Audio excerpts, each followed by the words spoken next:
Hello everyone, welcome back to my channel নিপাস creation. আশা করছি তোমরা সবাই খুব ভালো আছো আর আমিও খুব ভালো আছি। আজকে ভিডিও থাম্বনেল দেখে তোমরা বুঝতেই পেরেছো আজকে আমি কি নিয়ে আলোচনা করতে চলেছি। এটা খুব গুরুত্বপূর্ণ একটা টেস্ট, ঠিক আছে? এটা হচ্ছে এইচএসজি টেস্ট। সবার প্রথমে বলছি যে এইচএসজিটা কি। এইচএসজি হচ্ছে হিস্টেরোসালফিংগ্রাফি। এইটি কিন্তু একটা এক্সরে পদ্ধতি, ঠিক আছে? এই টেস্টটা কিন্তু আমাদের ভাজাইনা থ্রু, মানে যেটা হচ্ছে আমাদের জরায়ু আর ফেলোপিয়ান টিউবগুলো যে ঠিক আছে কিনা, কোনো ব্লক আছে কিনা এটা দেখতে সাহায্য করে। আর জরায়ুর শেপ ঠিক আছে কিনা এটার জন্য কিন্তু সাহায্য করে।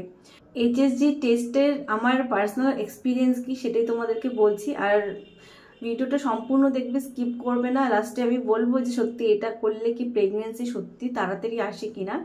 তো ভিডিওটা প্লিজ স্কিপ করো না। আর এই টেস্টটা আমি বলছি খুব গুরুত্বপূর্ণ একটা টেস্ট, কারণ এটা আমি করিয়েছি।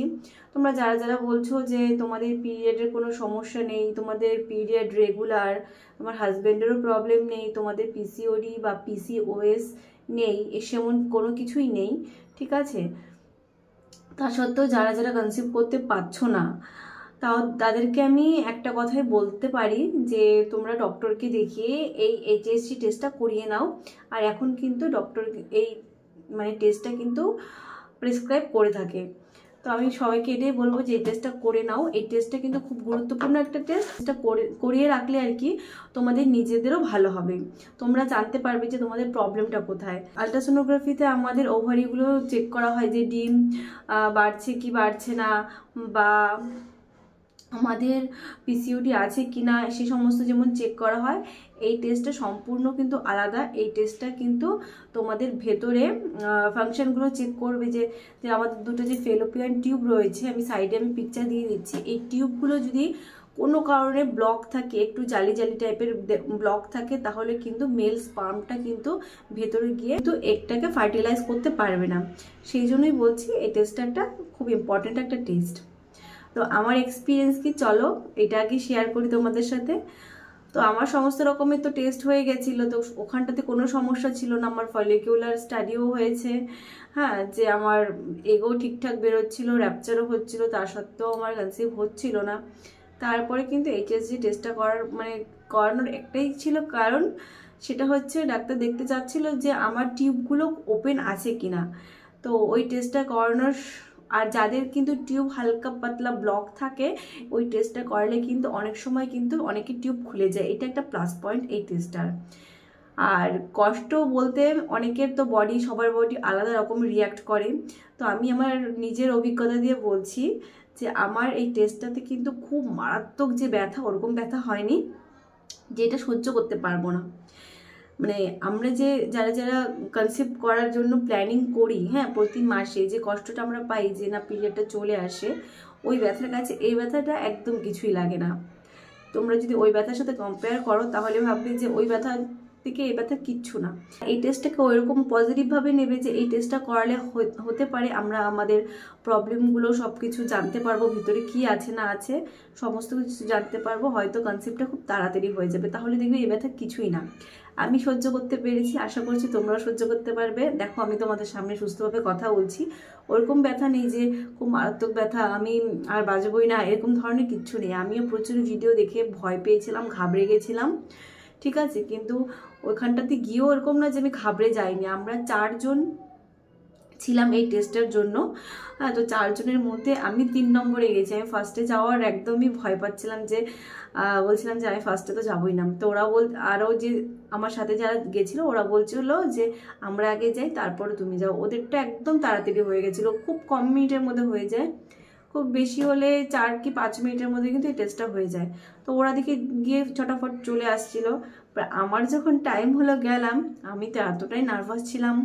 তো ওখানটাতে গিয়ে মানে যেহেতু ভিডিও দেখেছি, আমি মানুষের কথা শুনেছি, সেই জন্য কিন্তু নার্ভাস ছিলাম। তো গেছি ওখানটাতে গিয়ে টেস্ট যখন আর কি করালাম, হ্যাঁ, তো আমি এতটাই ভয়, আর আমার বডি শক্ত হয়ে গেছিল না। তো আমার টেস্ট কিন্তু 2বার করাতে হয়েছে। ফার্স্ট টাইম যখন ডাইটটাকে ইনজেক্ট করেছে, পুশ করেছে, তখন আমার পেট শক্ত হয়ে গেছিলো আর আমার সার্ভিক্সের মুখ খুলছিল না। সেই কারণে ডক্টররা বলছিল যে তুমি আবার নেক্সট আসবে। আরও তার তুমি সবার লাস্টে আসবে। আমার তো খুব ভয় লাগছিল যে আমার টিউব আদৌ কি খোলা আছে না বন্ধ আছে, যে ডক্টর আমাকে আবার আসতে বলল, তো এর জন্য আমাকে আবার কিন্তু ওয়েট করতে হলো। তারপর যখন ফার্স্ট টাইম আমি গেছি, তারপর একটু নার্ভাসটা কম লাগলো যে না সেমন তো ওরকম ব্যথা লাগেনি আমার। আর আমি কিন্তু অ্যানাস্থেশিয়া নেইনি, ঠিক আছে, আমি কিন্তু কোনো অ্যানাস্থেশিয়া নেইনি, তো নর্মাল বডিতেই কিন্তু করা হয়েছে, আমার সেন্স ছিল।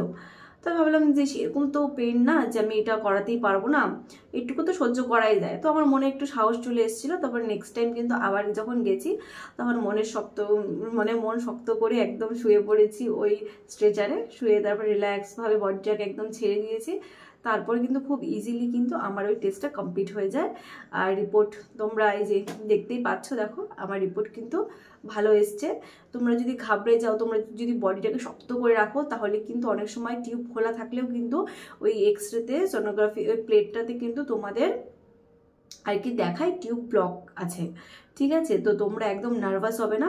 ব্যথা একটু হালকা, যেমন পিরিয়ডের ক্র্যাম্পিং হলে যেমন চিনচিন চিনচিন করে, সেরকম একটা ব্যথা হালকা হালকা হালকা লাগবে, মনে হবে যে তোমার পেট দিয়ে কিছু একটা যাচ্ছে, একদম আস্তে আস্তে যাচ্ছে, কিন্তু একদম মানে ওরকম ভয়ঙ্কর ব্যথা পিরিয়ডের যে খুব জোরে জোরে ব্যথা ওরকম না, হালকা হালকা হালকা চিনচি চিনচি ব্যথা হয়। ওটার পরে আস্তে অনেকের ব্লিডিং হয়, অনেক সময় আমারও হয়েছিল, একটু একটু ব্লিডিং হয়।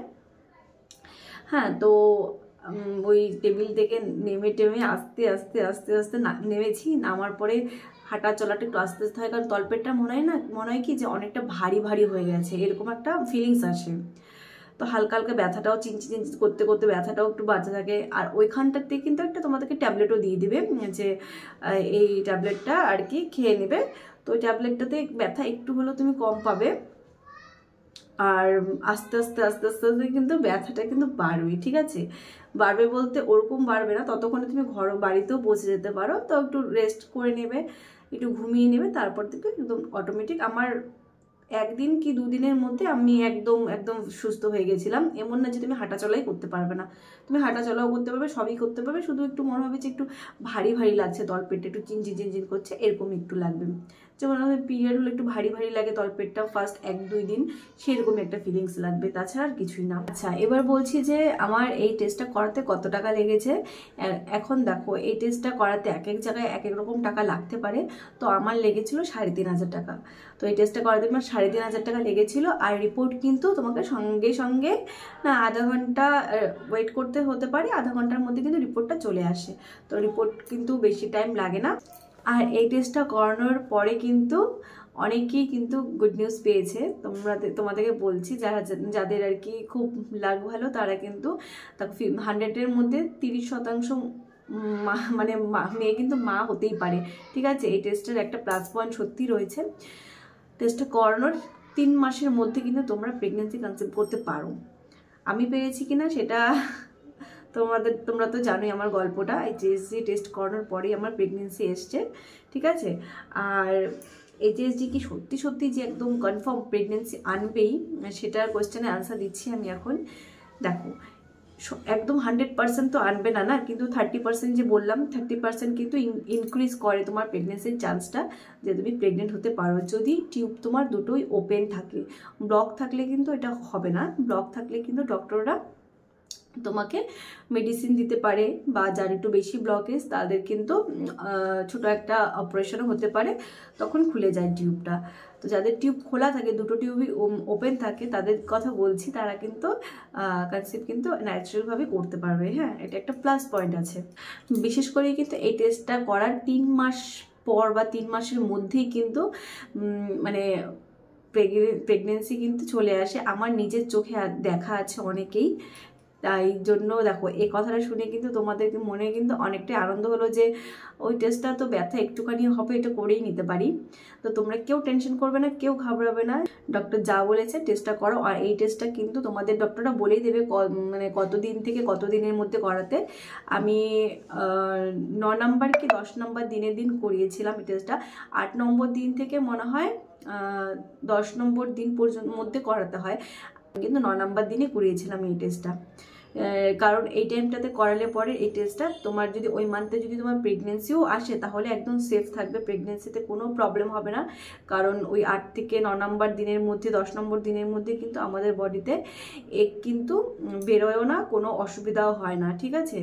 তো সেটা একদম সেফ থাকে। প্রেগনেন্সি যদি ওই মাসেও তোমাদের কিন্তু ওই মাসেও প্রেগনেন্সি চলে আসতে পারে, যে মাসে তোমরা টেস্ট করিয়েছো সেই মাসে কিন্তু তোমাদের প্রেগনেন্সি চলে আসতে পারে। তো আজকের ভিডিওটা এটুকুই ছিল। আর যারা যারা তোমরা আমার চ্যানেলটা এখনো সাবস্ক্রাইব করোনি, প্লিজ আমার চ্যানেলটাকে সাবস্ক্রাইব করে দিও। আমি কিন্তু যা যা জানি তোমাদের কিন্তু অনেক হেল্পফুল ভিডিও নিয়ে আসতে পারি তোমাদের জন্য। তো সবাই ভালো থেকো, টাটা, বাই।